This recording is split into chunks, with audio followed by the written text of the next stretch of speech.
이제 발표 시간들은 끝났고요. 이제 우리가 우리가 중요한 그런 시간을 갖겠는데, 질의응답 시간을 갖습니다. 우리가 이거를 발표를 하면서 그동안 신청하시는 모든 분들에게 질문을 쭉 받았습니다. 질문을 굉장히 많이 하셨는데, 그것을 우리가 이렇게 분류를 했어요. 분류를 해서 겹치는 질문들도 많이 있으니까 그래서 카테고리별로 이제 한 네다섯 가지 이렇게 분류를 했습니다. 이제 그리고 그것에 대한 대답을 해줄 수 있는 분들을 미리 에게 부탁을 드렸습니다. 가장 많은 질문 중에 하나가 우리가 연합감리교회에 지금 우리가 왜 남아 있어야 되는가라고 하는 그런 신앙적, 성경적, 신앙적 그런 이유. 조금 아까 우리 조성현 목사님도 아주 그런 면에서 같은 대답을 해주신 것으로 알고 있습니다만은 이제 그것에 대한 대답을 우리 홍삼열 감리사님께서 먼저 해주시겠습니다. 연합감리교회에 남아 있을 수 있는 또 남아야 되는 성경적, 신학적, 신앙적 이유 부탁합니다. 네, 안녕하십니까? 저는 캘리포니아 네바다 연회에서 사역하고 있는 홍삼열 감리사입니다. 저는 이 시간에 왜 우리 연합감리교회에 우리가 남아 있어야 하는지에 대한 성경적, 신학적, 또 신앙적 이유를 설명드리고자 합니다. 현재 전체 한인 사회를 고려해 볼 때 동성애를 지지하거나 허용하는 한인 기독교인들은 좀 있기는 하지만 대부분은 동성애를 거부합니다. 문화적으로, 성경적으로, 신학적으로 맞지 않는다고 생각하기 때문입니다.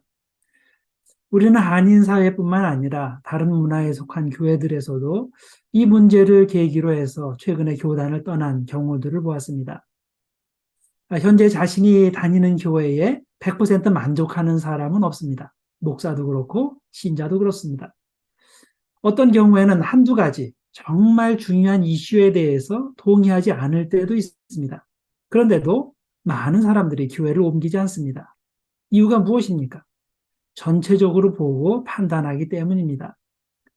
내가 동의할 수 없는 부분들도 있지만 전반적으로 내가 동의하는 부분이 많고 그것이 내 신앙에 도움이 된다고 생각하기 때문에 계속 남아서 교회 사역에 참여하는 것입니다.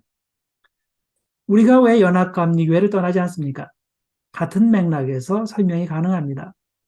미국 내 백인이 대다수인 연합감리교회에 들어와 있는 한인으로서 우리가 동의하기 힘든 부분들이 분명히 있습니다. 동성애가 그중 하나입니다.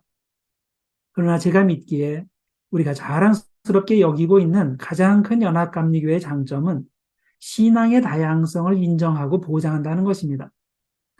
연합감리교회는 생각이 편협한 신자를 만드는 교단이 아니라 열린 마음으로 사람들을 대할 줄 아는 생각이 깬 신자를 만드는 교단입니다.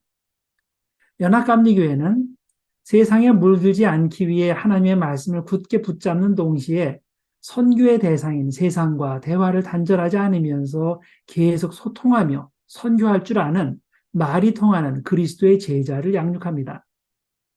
동시에 사도신경에 담겨있는 기독교의 기본 신앙의 항목들에 대한 믿음만 같다면 비록 내 스타일은 전혀 아니지만 나와 신앙의 색깔과 방식이 전혀 다른 사람들과도 함께 손잡고 하나님 나라를 향해 함께 사역할 줄 아는 진정한 신앙의 동역자를 양육합니다.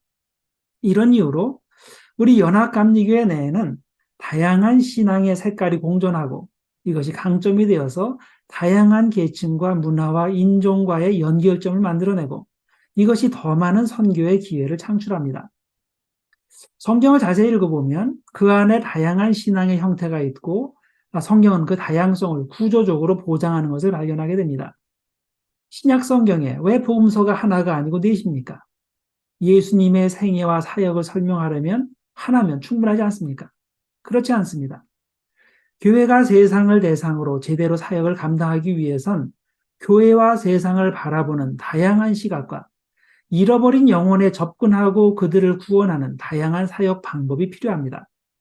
그래서 성경에는 전통을 중요시하는 보수주의 시각을 반영한 마태복음도 있고 극심한 고난 가운데서 믿음을 지키려고 안간힘을 쓰는 신자들에게 예수는 전능하신 하나님의 아들이고 기적을 일으키는 능력자라는 모습을 부각하는 마가복음도 들어가 있습니다. 이방인과 세상에 소외된 사람들도 똑같이 하나님 나라 사역의 일부라고 가르치는 누가복음도 있고, 다른 사람들보다 더 영적이고 철학적이고 지적인 설명이 필요한 사람들의 필요를 채워주는 요한복음도 있습니다.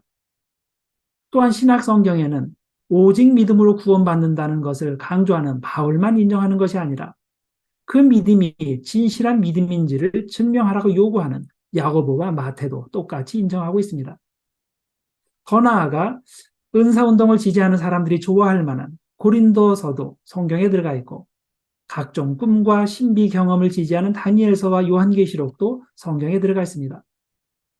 같은 맥락에서 내년 2024년 총회에서는 우리 연합감리교회를 지역으로 나누어서 사역의 다양성을 보장하는 리저널리제이션, 지역화 계획을 다룰 예정입니다. 문화와 전통과 신학이 다른 아프리카나 아시아의 미국의 신학을 강요하지 않고 그들의 문화적 상황과 신학적 토양에 따라 어느 정도 다양성을 보장함으로써 각 지역별로 최적의 사역과 선교의 구조를 형성하자는 취지입니다. 현재 교단 내에서는 한쪽이 다른 한쪽에게 특정 신학의 양식이나 신학을 무조건 강요하는 것은 옳지 못하다는 공감대가 형성되고 있습니다. 이런 분위기는 당연히 각 지역 총회별로, 각 연회별로 신앙의 다양성을 인정하고 보장하는 것으로 연결됩니다. 요즘 미국이나 한국이나 얼마나 혼란스럽습니까? 정치나 이념 때문에 얼마나 많은 사람들이 대립하며 서로를 배척하고 있습니까? 이런 현상은 다양성의 가치를 인정할 줄 모르는 데 기인합니다. 다양성의 가치를 모르는 사회나 단체는 발전이 없습니다. 이것이 성경이 우리에게 가르치는 내용입니다. 세상은 이런저런 이유로 상대방을 배척하고 정죄하지만 예수님의 교회는 기독교의 근본 신앙의 신조를 지지하는 한 서로의 다름을 포용하고 그 다름 안에도, 비록 나는 그 길을 절대 선택하지 않을 테지만은 그 다름 안에도 하나님의 신비스러운 계획이 숨어 있어서 때가 될 때 하나님께서 그 다름을 사용하셔서 그들을 통해서만 소통하고 그들을 통해서만 구원의 복음을 전할 수 있는 사람들을 구원의 자리로 인도하신다는 믿음이 필요합니다. 우리 믿는 사람들은 달라야 합니다. 감리교회는 처음부터 한 지붕 아래서 다양한 생각과 전통이 서로 공존하며 생활할 수 있는 그런 신학적, 구조적 장치들을 제공해 왔습니다. 이 제도적 장치가 극도로 세분화하고 세속화한 현대 사회에 가장 잘 소통하고 가장 효과적으로 기독교의 복음을 전할 수 있는 최적의 형태라고 믿습니다. 또한 이를 통해 교회로 들어오는 사람들이 교회 안에서 쉽게 적응하고 가장 효과적으로 영적 성장을 이룰 수 있는 신학적, 구조적 틀이라고 믿습니다. 왜 우리는 연합감리교회에 남아 있습니까? 다양성을 보장하기 때문입니다. 성경이 가르치는 신앙의 다양성을 연합감리교의 신학과 구조가 가장 잘 보장하기 때문입니다. 감사합니다.